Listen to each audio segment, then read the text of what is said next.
Gonna mute the cranes for just a moment. We've got some other folks walking up to the blinds here, and they don't realize that their voices are on a live microphone. So I'm gonna chat with you for a moment while the cranes are muted in the background. So we've already talked to our Facebook audience a little bit about the Sandhill Crane, but for those of you on YouTube, we're going to give you just a little bit of what a day in the life of a Sandhill Crane migrating through Kearney, Nebraska is. So this morning we watched the cranes get off the river at sunrise, and that river is the Platte River.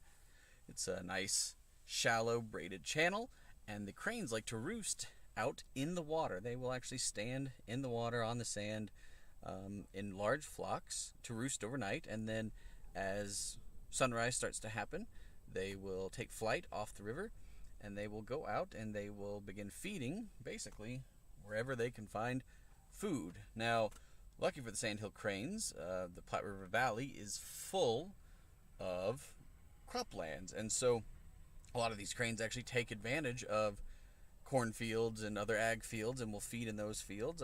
These cranes, you can see, are in a more natural-ish looking grassland. I haven't actually inspected to see, is this what a lower Platte River Valley grassland would have looked like, but this is a little bit more natural to what we'd expect them spending their time in. Not that they don't take advantage of the ag lands around, just this is maybe where you'd expect them if there weren't ag production places around.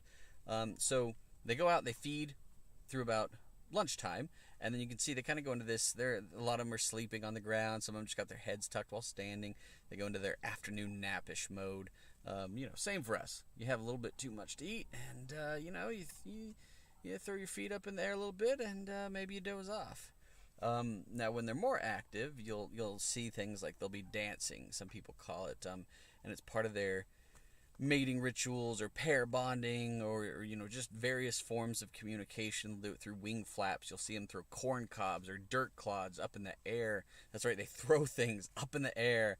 It almost looks like they're playing games. They're jumping, they're bouncing, they're running, they're bowing. They make all sorts of gestures, and each of these gestures has very specific meanings. In fact, you can even tell when the flock is ready to take off because they start exhibiting a very specific gesture that then the whole flock knows, okay, here we go, we're getting ready to go. They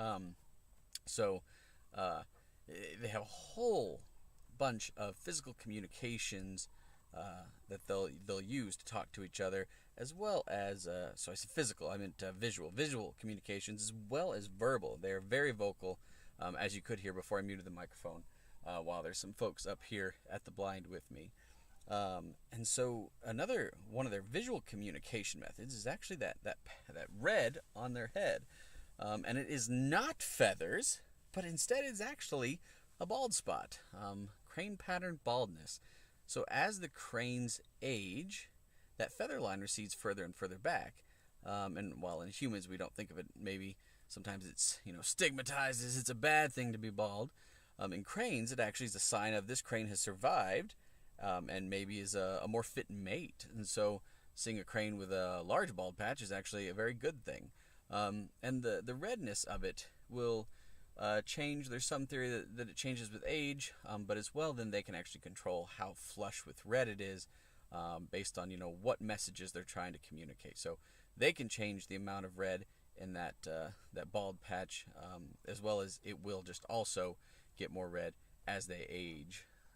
Especially when you see like juvenile to immature birds, not a lot of red up there, very small bald patch, and it's not very red. So as they age and mature, then that bald patch becomes a lot more obvious. So you can see two shots here. One is trying to capture most of the flock, just in case they all do decide at once that time to get up and fly or time to get up and start feeding. I wanted to capture the movement because it's pretty impressive when they all move at once, as well as a close-up here. So you can see some of the individuals. Some are preening, where they grab their feathers. There's one on the right there.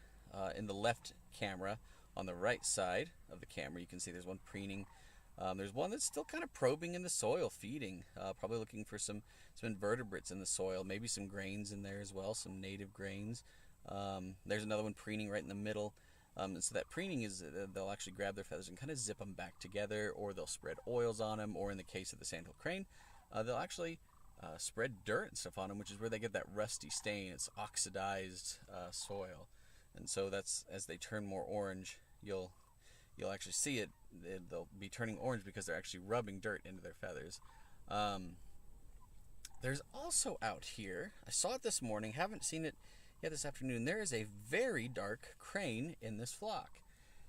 And in fact, there was a very white crane also in one of the flocks. Now, the very white one is what we call albino. Some people call it leucistic, but leucism is just a very loose term we use to describe a different form of albinism. But if it's even got little bits of white where it shouldn't be, it's still a form of albinism or being albino.